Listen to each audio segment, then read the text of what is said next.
1 Timothy chapter 6, we're going to go to verses 6 through 10. Naapa mo diha? Naminaw ka mo? So I want to talk to you today about finances, specifically covetousness versus trusting God, and really just what does the Bible say about money? What does the Bible say about money? So ito nga patalingugan garon may tungod sa lapianan nga bahin o ang paghigugma diha sa salapi o diha sa pagsalig ngadto sa Ginoo. So all throughout the Bible, we are instructed how to use the resources that God gives us. So diri sa Biblia tuwa gayud nga makaplagan ang gisulti ang unsaon nato paggamit ang ato mga butang. And remember, the Bible says the earth is the Lord's and the fullness thereof. So, ang Biblia nagasulti nga diha sa kalibutan o ang mga The earth is God's, everything that belongs. so kining mao nga yuta mahanaw o ang tanan nga nangaligno. Amen. So everything we have, our life, our family, our finances, everything belongs to God. So tanan nga naa nato ato nga angko nabatunan. So iya gayon sa Dios. And we are simply managing the resources and the blessings that God has given us. So kita iyang gihatagan o kahigayunan nga modumala sa mga butang nga diin yang gipiyal nga ni kanato. And you know, on the day of judgment, we're going to answer to God not only for our life and other things, but even for how we handled our finances. What did we do with what God gave to us? So mabot ang panahon nga manubag gayud kita ato hatagan og husay ang tanan nga mga butang di lang niya nga kinabuhi kundi ang tanan nga niya nato giunsa nato kini pagbuhat. Amen. Can everyone hear you okay with the mic? Okay ra? Can you hear Pastor Mike? Ay. All right, praise God. I just want to make sure. Amen. Praise. Praise. Hallelujah. I just want to make sure everyone can hear it. Good. Praise God. So let's go to 1 Timothy chapter 6, verses 6 through 10. And I'll let you read first. So, nang Timoteo, Kapitulo 6, magsugod ngadto sa Gis. Hinuon adunay dakong ganansya diha sa pagka Diyosnon, ngay nubanan sa pagbati sa katagbaw. City. Kay wala kitay bisan unsa nga gidalang nganhi sa kalibutan. Og siguro na lang gayud nga dili kita makadalag bisan unsa ngadto sa gawas sa kalibutan. So, apan kun kita adunay makaon og ikabisti kini igo na nga makatagbaw kanato. Maybe apan sila nga maikagon gayud nga mahimong dato mga hulog ngadto sa panulay, ngadto sa bitik, ngadto sa daghang binuang o makadaot nga mga pagpangibog nga nagaunlod sa mga tao ngadto sa kamatayon o sa pagkalaglag. Jeez. Kaya ang pagka may gugmaon o sa lapi mao ang gamot sa tanang pagkadaotan. Ug tungod sa maong pangibog may mga tao nga nangisalaa gikan sa pagtuo o ilang palagpas-lagbasan ang ilang kaugalingon sa daghang mga kasakitan. Amen. Now godliness with contentment is great gain. For we brought nothing into this world, and it is certain we can carry nothing out. And having food and clothing, with these we shall be content. I'm going to stop there and we'll pray. Father, I ask you today that you will speak to us, God, through your word. God, I pray for the anointing of your Holy Spirit. And even now, God, that you would arrest the attention of your people. Father, that every distraction, God, even from the equipment to anything, would just be bound in the name of Jesus. Father, I pray today that you will speak to the heart of your people. Speak through your word by your Holy Spirit. in the name of Jesus. Amen. Amen. Now notice he says, first thing, godliness with contentment is great gain. So dire una yung siya nga ang pagka-Diyos nun o ang pagka-kontento. Amen? So, it doesn't matter if you are rich or if you are poor. If you are godly, if you belong to God, there should be a contentment in your life. So diha sa ato nga kahimtang dato man tao pobre, so diha ingon ta nga Dios nun, so dapat diay do na tay pagka-kontento. Amen? Kristohanin ka? Right? Ako po. Ako magtotoo. Amen? And because of this, my joy is found in Christ. Not in my belongings, not in porta or things, but in Christ alone is the joy of my life. So tungod niya na ang ako nga kalipay diha gayon makaplagan sa mga o diha ngadto sa Dios dili sa mga butang nga diin anaa akong namon ko nabatunan. Do you know that the Christian is the wealthiest person in the world? So nakaibalo ba mo nga ang usa ka tinuod gayud nga Kristohanon siya ang pinakadato sa tibok kalibutan? Because we have been washed in the blood of Jesus Tungod kay Christ. kita nahugasan diha sa miling dugo ni Kristo. We have been saved out of darkness.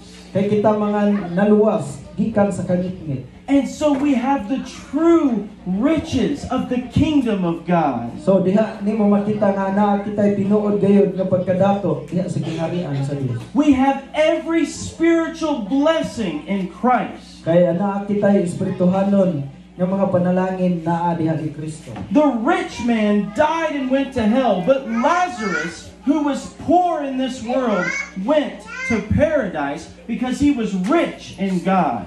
So ang taong dato sa iyang pagkamatay napunta siya ngadto sa impierno ug ang tao nga sila saro nga pobre sa diri sa kalibutan tuwa siya ngadto sa gingharian sa Dios tungod kay siya tinuod gayud nga dato. Amen? How many of you can say today, my treasure is Jesus Christ? So pila ba kaninyo makaingon karon nga ang imong bahandi si Ginoong Hesus? I may not have this thing or that thing, but I am saved in Christ. Nadiin diha kita naluwas diha ni Ginoong Hesus. This is really the foundation of the biblical teaching on money.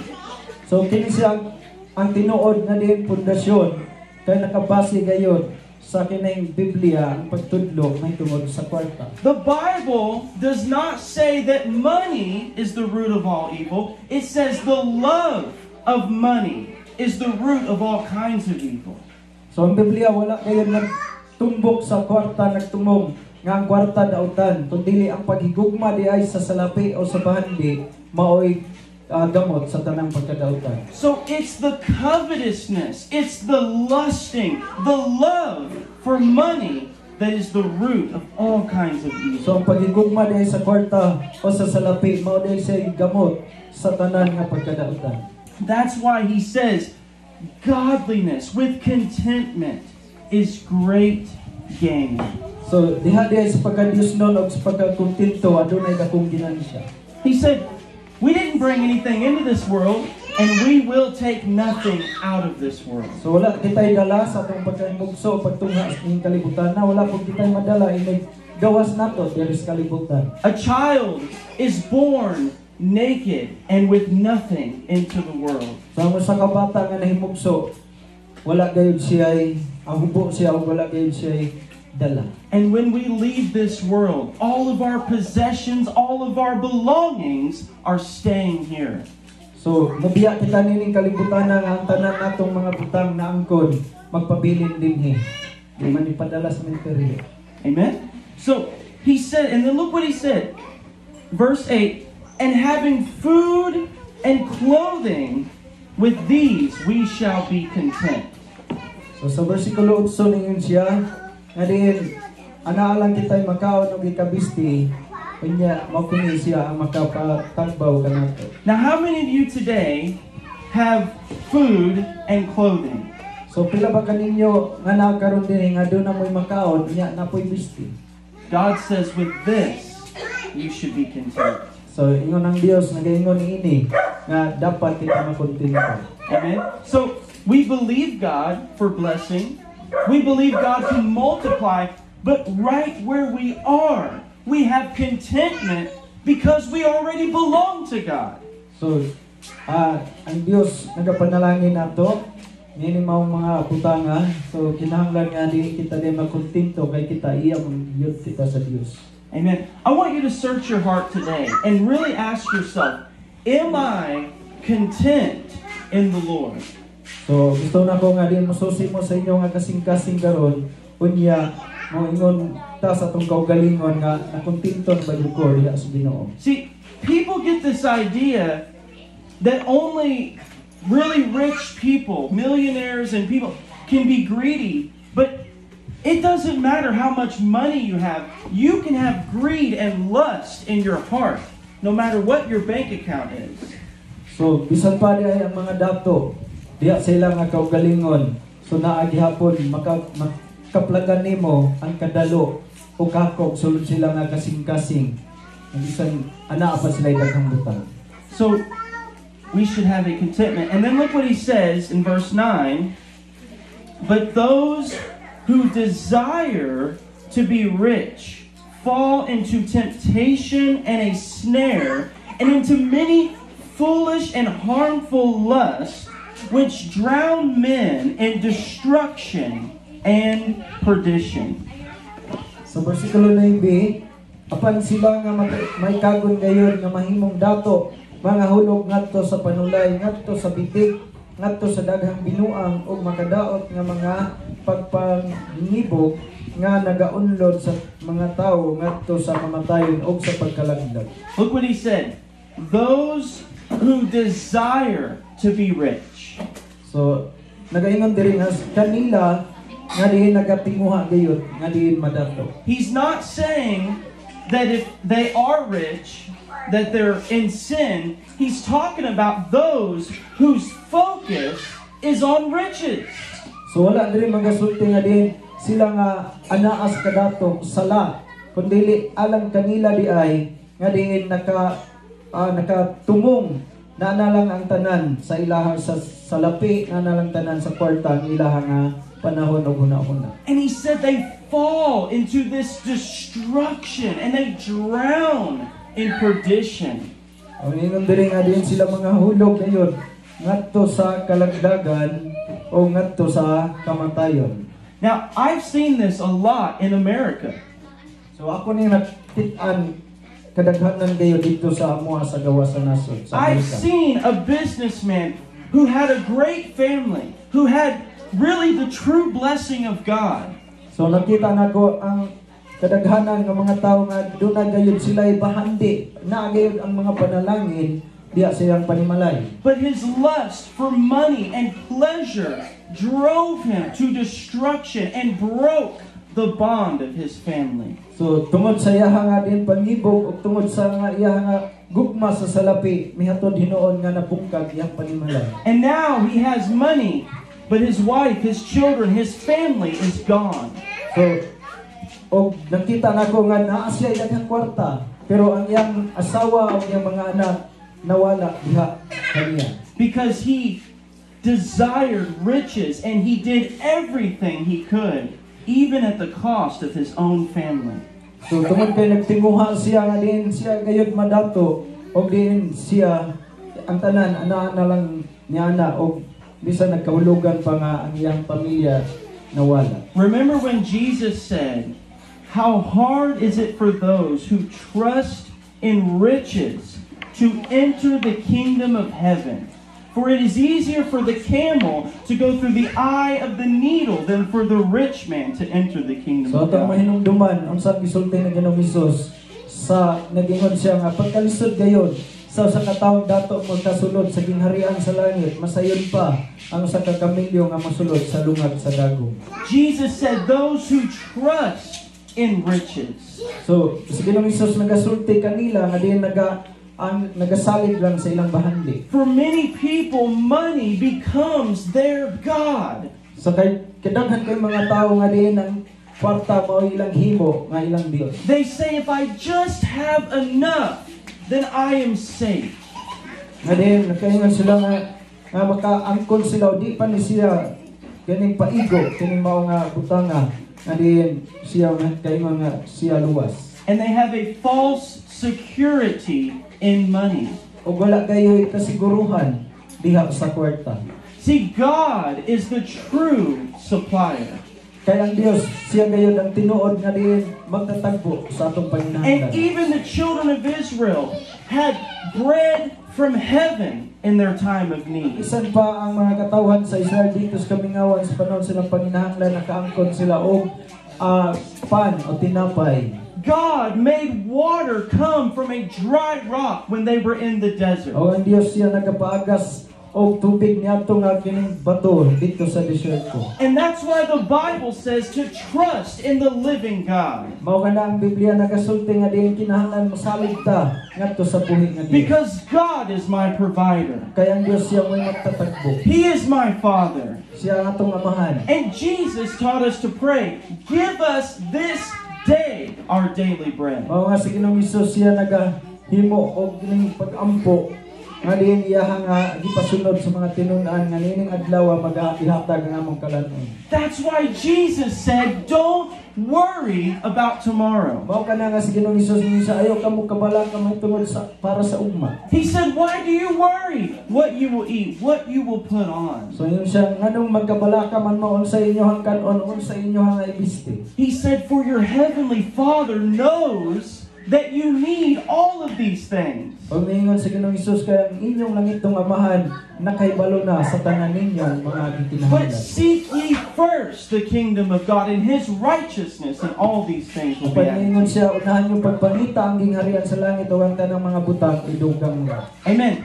So the whole teaching of money starts with godly contentment in Jesus Christ. So, klaro, tinuod, gayod na din, pagtulunan o pagtudlo, diha na tungod sa kwarta, nagsugod diha sa pagka-Diyos noon o pagka-kontento. Amen. Amen. Let's go 1 Timothy chapter 6 verse 17 through 19. Unang Timoteo 6:17 nga sa 19 sa unang Timoteo.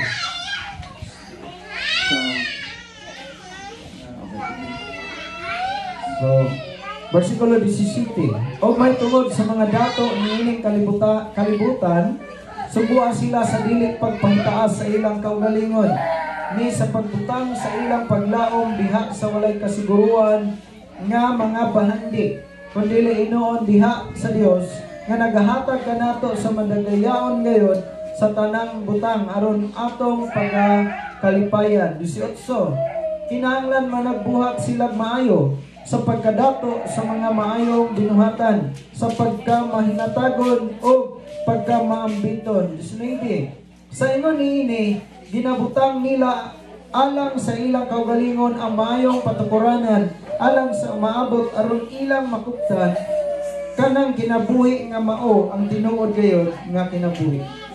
Now, notice in verse 17, command those who are rich. So this is actually a commandment to the people who are wealthy, who have a lot of money. He gives a specific commandment to them. So there is a versikulo 17, kini siya imong makita nga usa ka sugo alang sa mga dato.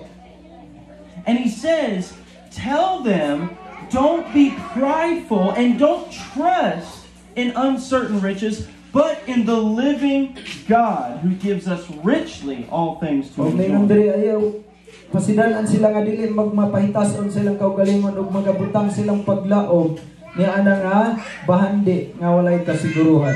See, so wealth is not sinful. So ang pagka adunahan dili gayud dili siya sala. But it comes with instruction and warning from God.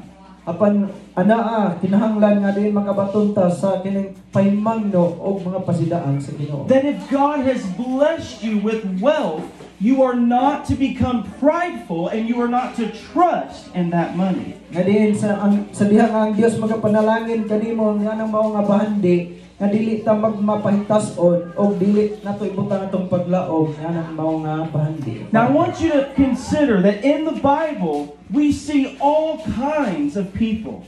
So ato nga itungod nga diha sa Biblia makita nato ang daghan o nagkalain-lain nga katawhan. The apostles, they did not seem to have a lot of money. So dunay mga apostoles, They weren't necessarily rich. They were probably just normal income. o din ang ilahang nga kahimtang dili pod dato, dili pod ang uban dili pod pobre. Paul even talked about making tents at times to provide for his needs. So si Pablo sa diha nga nagapamuhat siya, nagabuhat pod siya og din mga tulda para nga makabaton siya para siya panginahanglan. Amen? But then you had other people like Abraham, who was very rich in cattle, silver, and gold. So sa kinabuhi ni Abraham, so grabe po siya kay kadato nga ito nga sayahang nga panahon. Amen? David was very rich. So si David usab, adunahan siya. Solomon was the wealthiest man who ever lived. So si Solomon, siya ang pinakadato sa iya gayud nga panahon. Amen? And so the Bible shows that it doesn't matter how much money you have, it matters the position of your heart to God. So diha sa tubangan sa Dios, so wala ni siya magbase kung unsa man kadaghan sa imong kwarta, o unsa man ta ang ato nga kining atong kahimtang dato ba ta o dili apan ang Dios nagtan-aw sa kahimtang sa atong nga kasing-kasing. Amen. Let's go to the book of James. Sa libro ni Santiago. And we're going to go to chapter 1 Kapitulo 1 and verse 9 and 10. sugod sa 9 ngadto sa 10. Versikulo 9, 10. Ang igsoon nga anaa sa ubos nga kahimtang kinahanglan magakalipay nga mapasigarbuhon tungod sa iyang pagituboy. Jis, ug ang dato kinahanglan magakalipay tungod sa iyang pagkaubos. Kay maingon sa mga bulak sa tanaman siya mahanaw ra. Now notice here, God gives a commandment. Let the lowly brother glory in his exaltation. So diri ato nga tanawon nagingon siya ang igsoon nga ana sa ubos nga kahimtang kinahanglan magakalipay nga mapasigarbuhon tungod sa iyang paghituboy. But let the rich glory in his humiliation. Apan ang dato siya kinahanglan magakalipay tungod sa iyang pagkaubos kay maingon sa mga bulak sa tanaman. In other words, if someone doesn't have a lot of money, God says, let them glory because they are exalted before God, because their riches are in God. So sa lain nga bahin nga din, bisan dili siya daghan sa lapidap, kinahanglan nita nga magakalipay tungod kay ang Dios siya magatuboy kaniya. And if a Christian is wealthy, they are to glory in their humiliation. They are to be humble before God. So kung sa Kristohanon nga diin siya daghan og bahandi, kinahanglan siya magakalipay diha sa pagpaubos at ubangan sa Dios. Amen. So God wants us to have humility. So that's the teaching for money. Now, concerning our finances, the instruction of the Lord. Let's talk about the instruction of the Lord. I'm just going to give you two quick, simple things about our money. So may tungod sa kaning pahimangno sa Dios, may tungod sa kwarta. Amen. Number one is to be faithful and to manage what you have been given. So, una is kinahanglan ta magmatinud-anon nga magdumala sa man nga butang nga diin gihatag sa Dios nga ni kanato. So, a lot of people, when they think of finances in the Bible, they always go to the giving and the tithing, which we'll talk about later, but they forget about managing what we have. So, diha sa Biblia daghang mga katawhan nga diin nagatanaw lang may tungod sa paghatag o ikapulo ba o din paghalad apan diha ay kinahanglan din nato makalimtan unsaon nato pagdumala niini. And so there are people in the house of God who are very generous and they give but they refuse to manage their finances. In other words, they waste their money, they throw it away, or they don't pay attention to what they are spending. So, doon ay mga tao nga din, imo magkaplagan nga sila manggihatagon. Kanya, say ilang ihala-hala ang ilang kwarta, bisan asara, bisan unsaon ra. Pero nakalimot sila, nga din dili day sila mauyon unsa diha sa pagdumala niini. Amen. And so God wants us to take care of our needs first, because God said, I will provide all of your needs. So ang Dios gusto niya nga din ato aday nga ayohon ni sa pag dumala ang mga butang kaniya kanato, kaya ang Dios mutagbo sa atong mga panginahanglan. And then once our basic needs are met, we are able to enjoy the fruit of our labor. So usa sa kining ato nga gikinahanglan kana nga malipay ta sa bunga sa ato ang hinaguan. The scripture tells us that we can eat the labor of our hands. Kaya ang Biblia nagasulti nga din makakaon kita sa bunga sa ato nga mga buhat sa mga kamot. Amen? So it's not sinful to enjoy the simple pleasures of life, but our needs come first, and then we can enjoy beyond that. Amen? So diha ato nga makaplagan nga dili day sala nga din ma-enjoy ta o din malipay ta, magkalipay ta sa bunga sa ato ang mga buhat sa ato mga kamot. Amen. Let's go to Luke chapter 16, verse 10. The faithfulness. We must be faithful. Sa Lucas 16, Verse 10. versikulo 10.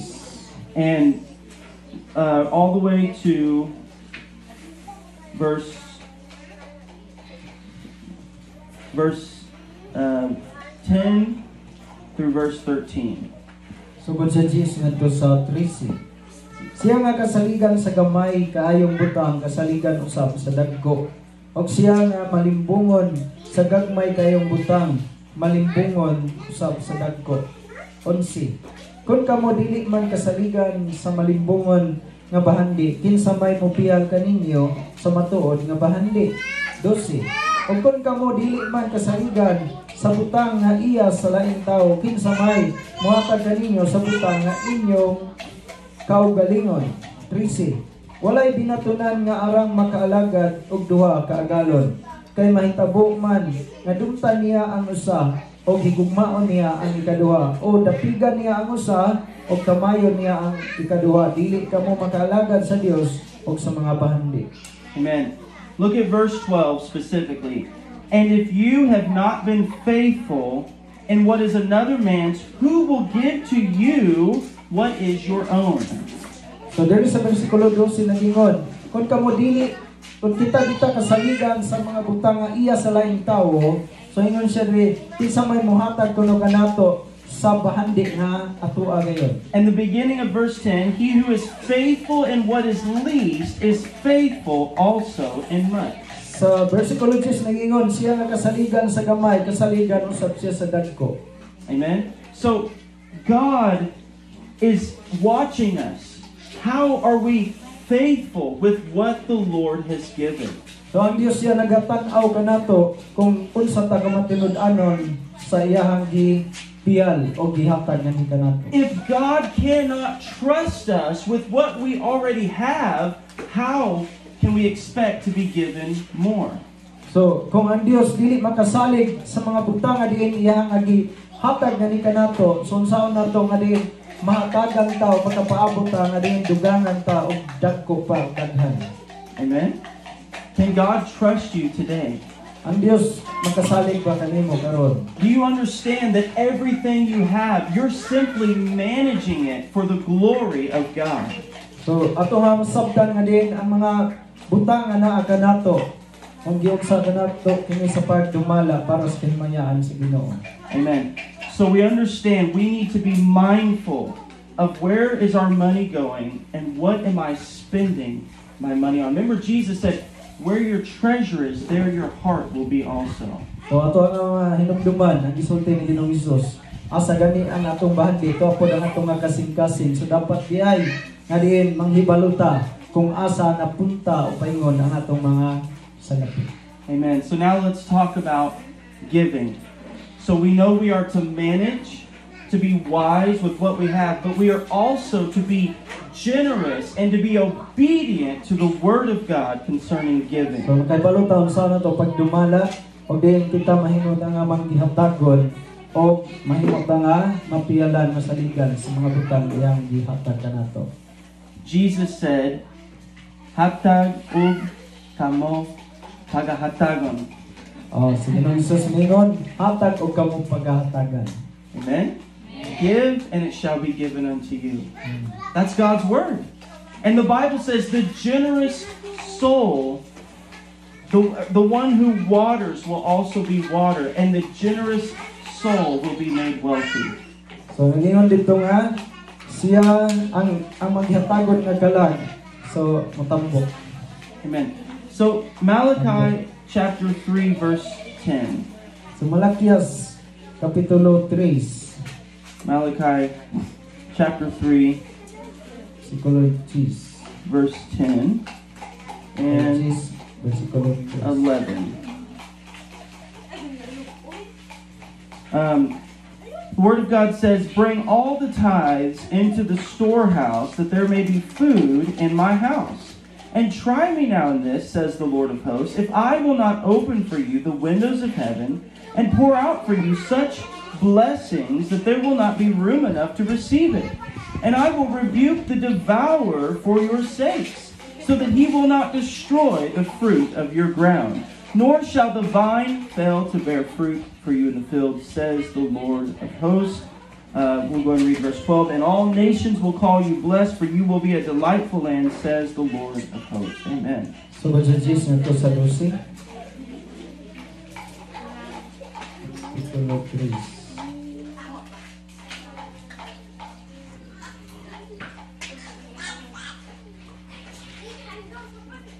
Dala ninyo ang tibuok nga ikapulo ngadto sa balay nga tipiganan aron nga adunay kalan-on diha sa akong balay o pinaagi niini sulay ninyo ako karon nga gaingon siyo ba sa mga panon kung dili ba buksan ko kaninyo ang mga tambuanan sa langit o bubuan ko kamo sa panalangin sa pagkaagi nga wala na unyay dapit nga igong kabutangan sa pagdawat niini. 11.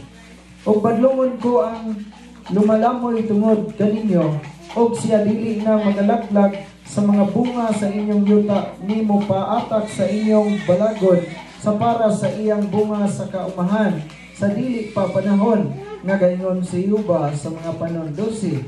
Og ang tanang mga nasod managtawag kaninyo nga bulahan kay kamo mahimong yuta nga kahimot anan nagaingon si Yuba sa mga panon. Amen. So God says when we bring the tithe to the storehouse, He said, "I will open the windows of heaven and pour out blessings that you cannot receive." So, ang Dios nagasulti nga din undan-on nimo ang tibok nga ikapulo siya iya nga ablihan ang kabuanan sa langit.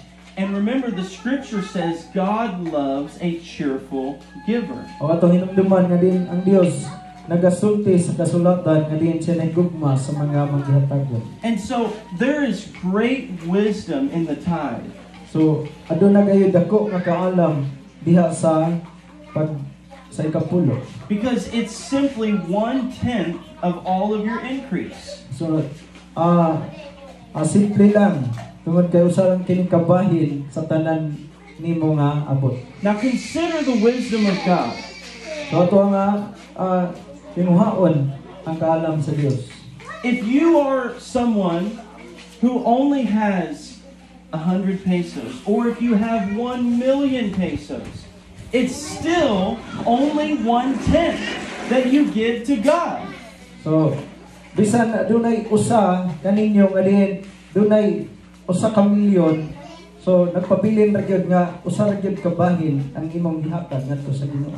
Remember, Jesus spoke about the poor widow. All she gave was 2 pennies.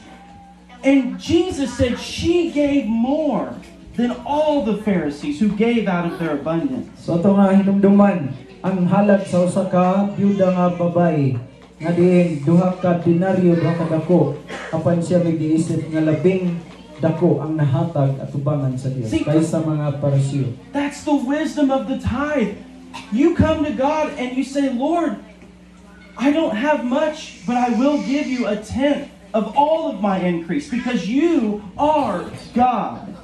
So, diha sa pagduol nato sa Ginoo makaingon ta nga din wala koy igo gayon nga din ikahatag kanimo apan akong uli ang ikapulo nga bahin o sa kabahin sa tanan akong apo. Now, let me ask you this. What is the purpose of the tithe? Why do we tithe? So, unsa man gyud katuyuan sa ikapulo? Ano nga muhatag man gyud ta? Well, number one, Ang because ano mo uli? God commands it, right? So, So una that's- is kayang Dios nga sugo ani. But the other reason He tells us, He said, so that there may be food in my house. So, ikaduha is aron nga duna gayoy makaon diha sa sa panimalay. And the Apostle Paul said, the one who preaches the gospel should live from the gospel. Kasi Apostol Pablo nagasulti, kanila nga nagawali sa mayong balita, hinalan nga pabuhi sa mayong balita. So in the Old Covenant, the tithe would feed the priest and it would provide food for the house of God. So sa daan nga tunggod, ang tanang ikapulo ginakaon gayod sa mga saserdote. Amen? Diha sa panimalay sa Dios. And in the New Covenant, it provides for the house of God, for the shepherd over God's house, and so that we can help others as we are able. So diha sa daan nga tunggod ginagamit nga ginakaon ug diin diha usab sa panimalay sa Dios. Amen? So we give because God says, I want my house to have food. I want there to be provision in my house. So the people of God come and they offer before the Lord. So gusto sa Dios nga diha sa panimalay dadon ang ikanapulo ug diha nga din aron nga dunay makaon diha ang mga katawan sa Dios. And then secondly, we tithe because it's an act of submission and trust in God. So sunod is ano nga mo uli man gyud ta sa ikanapulo kay kini sa kabuhat diha sa pagpaubos gayon og pagtaho diha sa Ginoo. When you come to the altar and you bring your tithe, you're saying, Lord, I don't only trust you with my salvation, but I trust you with all of my life, everything I have. And I come and I offer this before you. Sa diha nga moduol kita sa atubangan sa Dios nga diin magadala niining mao nga magauli so ato nga tibok nga kinabuhi makainom ta atong isalig ngadto sa Ginoo. Amen? So, we trust God no matter the circumstance. So mosalig gayud kita sa Dios bisan unsa pa diay ang mga sirkumstansya. Just as we worship God on the good days and the bad days. So sama sa ato nga pagkamasimbaon ngadto sa Dios sa dunay mga adlaw nga diin dili mayo ang kahimtang nato napoy maayo kayo ka kondisyon. And we also give, whether we have abundance or lack, we give by faith and obedience, and we trust that God will provide all of our needs. So nagahatag ta. So na panahon mas kadagaya o di na mas kakulangon. Pero ato nga gisalig sa Dios ang tanan natong panginahanglan. Amen. Let's look at one more scripture and then we'll close here shortly. 2 Corinthians chapter 9. 2 Corinthians chapter Kadong 9. Korinto kapitulo 9. We'll start with verse 6 and we'll just go verses 6 through 8. Sugod sa 6 ngadto sa 8. Karon timan ninyo kini siya nga nagapugas og tagidjot magaani og diriyot. Siya nga nagapugas og dinaghan magaani og daghan. 7. Ang matag usa magahatag sumala sa pagbuot sa iyang kasing-kasing dili nga magapanukon ni ingon nga pinugos. Kaya ang Dios nagahigugma sa malipayong maghatag. 8. O ang Dios makahimo sa pagtagana kaninyo sa tanang panalangin sa madagayaon gayon aron kamo magabaton kanunay og igo sa tanang butang ug magatagana nga madagayaon alang sa tanang maayong buhat. Amen. So that's the New Testament teaching on giving. If you sow sparingly, you will reap sparingly. But if you sow bountifully, you will reap bountifully. So mo nagitudlo diri sa bag-o nga tugon. Nga din mahitungod sa paghatag nga magahatag og jutay, so magaani og jutay ug siya nga diin magapugas ug daghan magaani og daghan. Amen. And notice verse 7, he said, "Let everyone give as they purpose in their heart, not begrudgingly, but God loves a cheerful giver." So be led by God and give with joy. So nagaingon siya nga sa maghatag kita pero sa bersikulo 7 nga dili ingon nga pinugos kundi uban ang kalipay kay ingon siya ang Dios na higugma sa manggihatagon. Malipay ang maghatag. And look what he says, verse 8. And God is able. Stop right there. God is able. Praise God. So yun sa bersikulo 8, og ang Dios makahimo. Amen. I'm going to read the rest, but just think of those words. God is able. Amen? So ato nga pamalandungan ang iyang gisulti ang Dios makahimo. Amen. So let's read the whole verse. I'll let you read it. Verse 8, the whole verse. Og ang Dios makahimo sa pagtagana kaninyo sa tanang panalangin sa madagayaon gayud, aron kamo magabaton kanunay og igo sa tanang butang og magatagana nga madagayaon alang sa tanang maayong buhat. Amen. Sa tanang maayong buhat. Every good work, that you may have an abundance for every good work. So siya nagatagana sa madagayaon gayud alang sa tanang maayong buhat. So, as we close, I want to say one more thing. Every one of us should be praying over our finances. We should be praying for God to lead us, not only how to give, but where to give, how to manage, and we should be believing God to multiply the finances in our lives. So matag usa nga nato nagaampo ta nagapangayo unta nga din ang panalangin sa Ginoo moabot sa ato nga kinabuhi. So ato pong nga pangayon sa Ginoo sa ato nga pagdumala niini kung asa paingon kung sa ato nga gamitan sa atong mga salapi. If you have a need, you should go to God and specifically ask God. Ask Him for that amount. Say, "Lord, next week there's a certain thing that I need. Can you provide for me? God, can you send me finances?" Ask the Lord. Nata day panginahanglan sa panalapianon nga bahin, muduol ta sa Ginoo o din mangayo tas Ginoo nga din siya magatagbo sa atong panginahanglan na natay panginahanglanon sa mosunod pa nga semana. Now, so we want to believe God for increase. We want to believe God for blessing. We want to believe God for His blessing and increase. So then gusto nato nga din ang Dios o kita nagatuo ta ngadto sa Ginoo nga din mo panalangin siya o mo padagaya.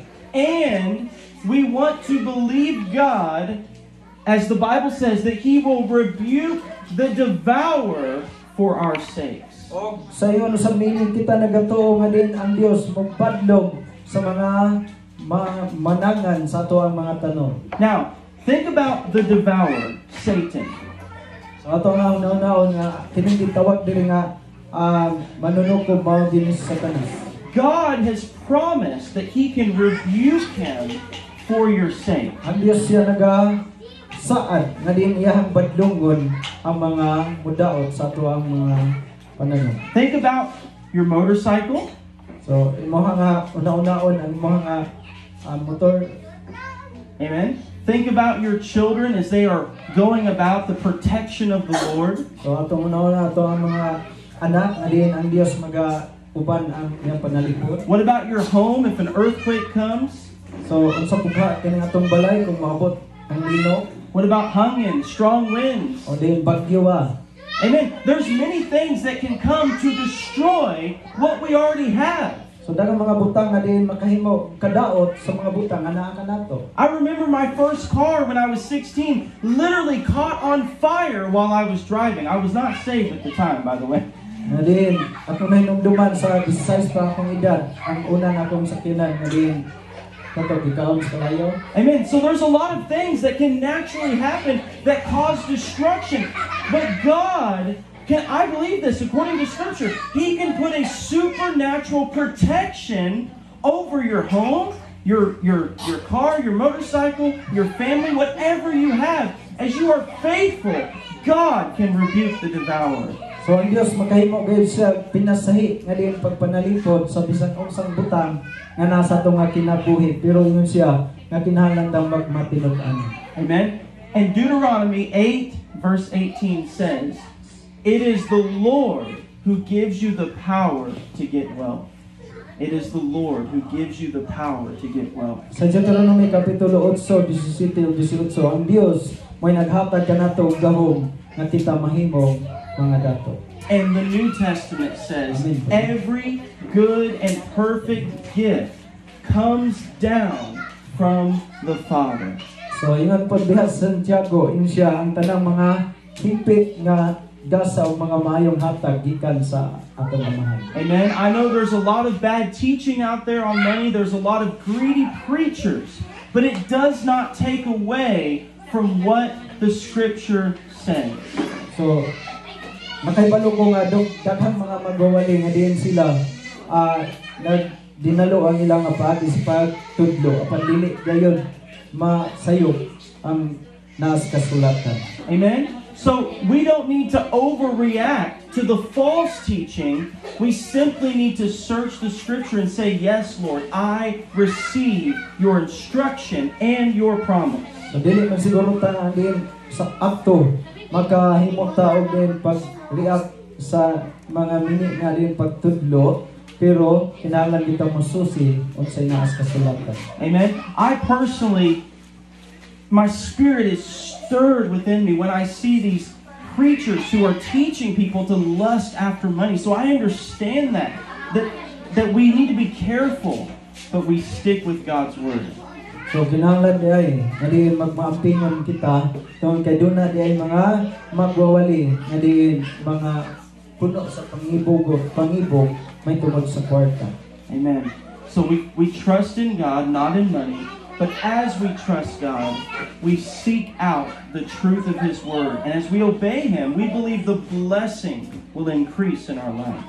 So, magasalig ta ngadto sa Dios dili sa lapi, dili sa bahandi, pagnalan ta nga mususi diha sa kamatuoran sa pulong sa Ginoo. Amen. So, something I want to do, and I'm going to have Pastor Mike close, as we sing or pray, I want every one of you in this room to think of a need. Think of something in your life that you specifically need. And I want you to ask God today, "Lord, please provide this for me. Lord, I trust you." And I'm asking you today, supernaturally, to provide for this need in our life. Amen.